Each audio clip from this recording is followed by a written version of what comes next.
Hello, welcome to the March Dennis and Sysis Bowls maintenance video. Good news, the sun's shining, soil temperature's getting warmer, and looks like we'll be allowed to play in a few weeks. So, this is the time we need to press on and get the green ready for play. Okay, first of all, even though things are improving, don't go on the green if it's too wet. Okay, you'll damage the green and you might make marks on the surface, which means that will affect the woods.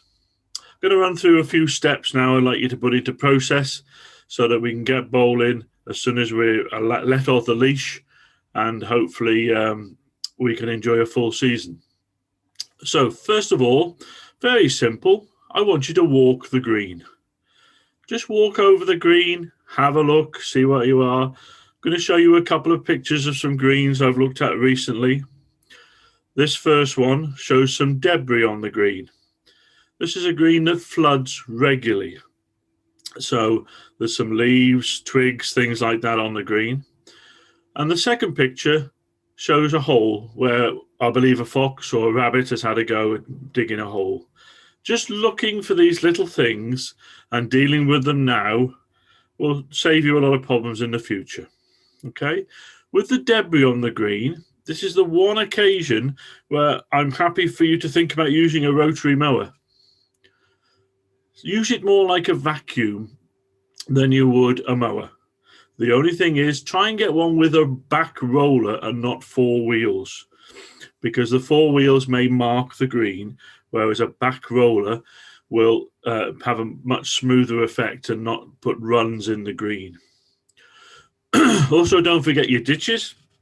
This again is a picture here of the ditch with some rubbish in it, which again can be cleaned out. Obviously, this green suffers badly because it floods.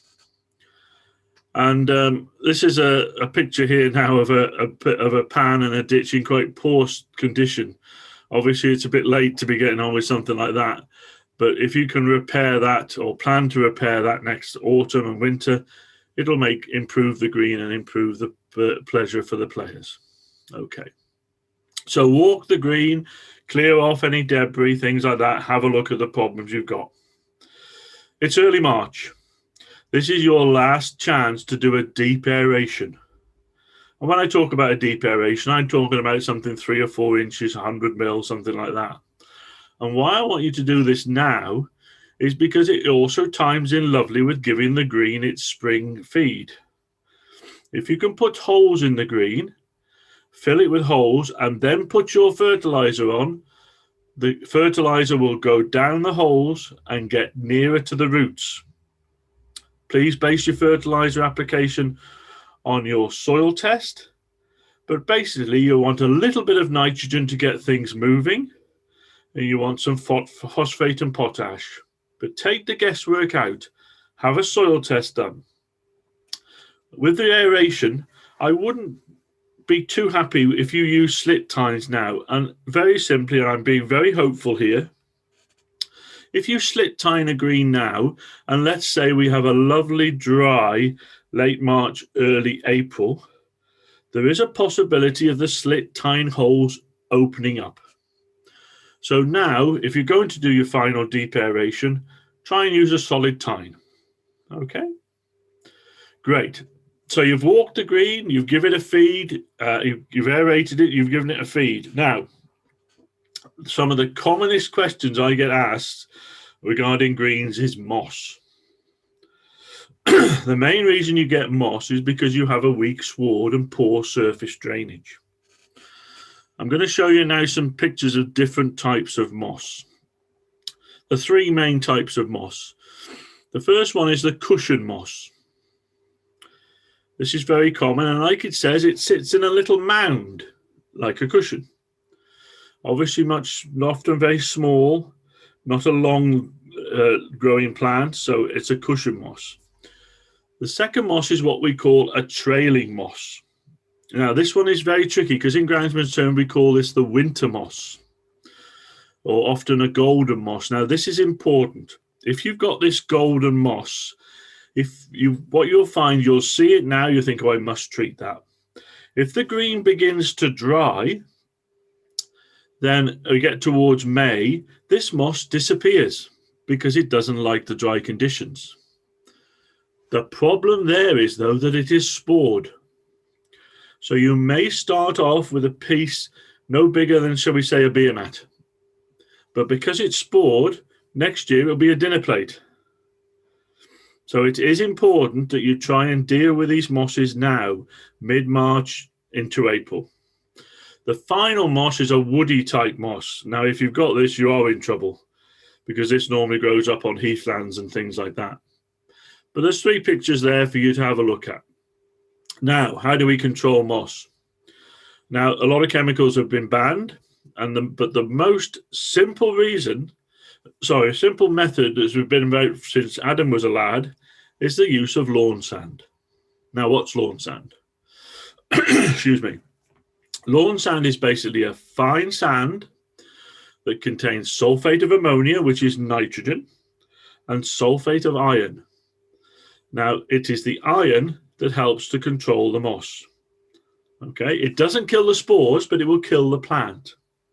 So when you've walked the green, get rid of the rubbish. You might need to give it a top if you need to, but the rotary mower might have done that for you.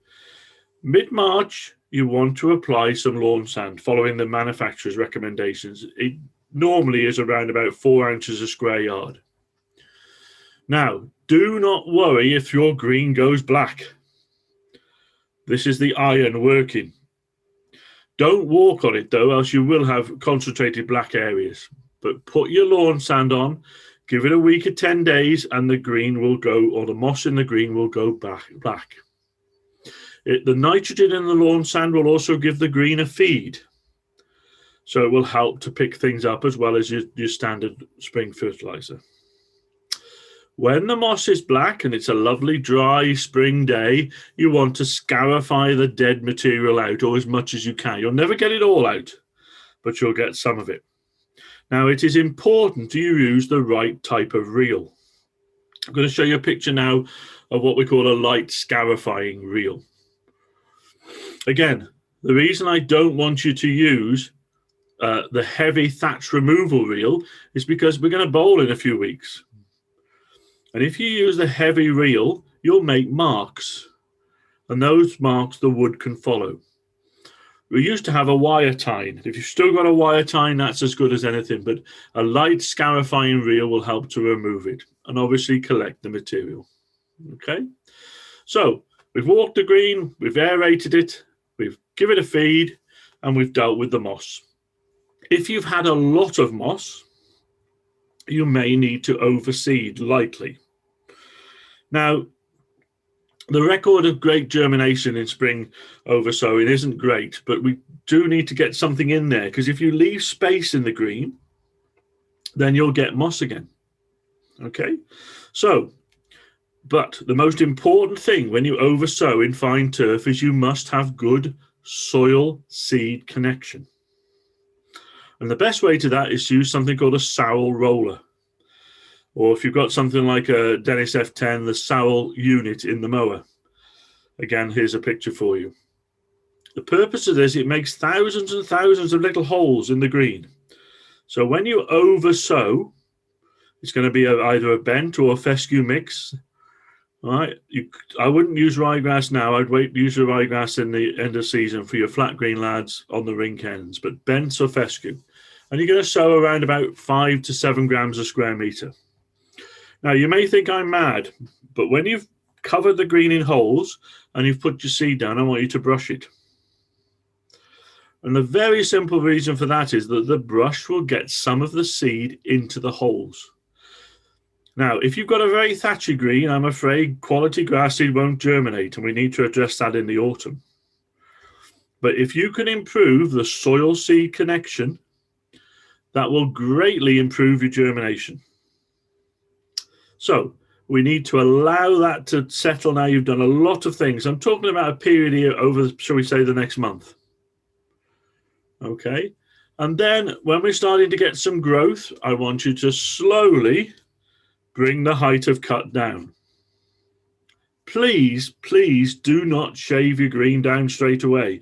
And I know what us bowlers are like. You all want a fast green and you think that fast greens come from low cuts. They don't. Fast greens comes from having a dense, tight sward and the grass plant supporting the wood. Most of you are probably cutting around 12, 10 mil now. I want you to bring it down into stages. Bring it down to 10, a couple of months, bring it down to 8. And I strongly recommend you never cut a bowling green lower than 6 mil. If you want to increase the speed, you increase the verticutting, the scarifying through the season, and I'll talk about that in the next video. Okay. So there's a few steps there for you. So walk the green, get rid of any rubbish that might be on there, debris, things like that. And like I say, there's nothing wrong with using a rotary mower as long as it doesn't mark the green. Think about your last deep aeration. Think about all the people that are going to walk on that green. Think about the number of times you're going to mow it and the rolling effect of the back roller. Fertilize the green, spring and summer feed, give it a nice boost. Think about the grass plant. It can't grow without feed. Don't go too mad with the nitrogen yet, else you'll be telling me off because you'll never stop cutting it. Then think about the moss, lawn sand. On the moss point, I didn't mention, you could just use a liquid iron. Okay. Remember with the lawn sand and the liquid iron, they're not pesticides. So you do not need a pesticide certificate. They are nutrients. Okay. As long as you get products that don't contain chemicals, a simple, straightforward lawn sand will do. Clean the green out, oversow it if you need to, okay? And then slowly reduce the cut. Give the seed a couple of weeks if you can to get germinated, okay? Lot there for you, lot to do. If you can get these things in place between now and let's say past Easter, when we hopefully can start bowling, the green will be in much better condition. I hope that's of help to you and look forward to starting bowling. And next time I'll talk about maintenance during the season. If you want any more information, there's lots of contact points on the Dennis and Sice's website. Happy spring maintenance and look forward to seeing some of you on the bowling green. Bye.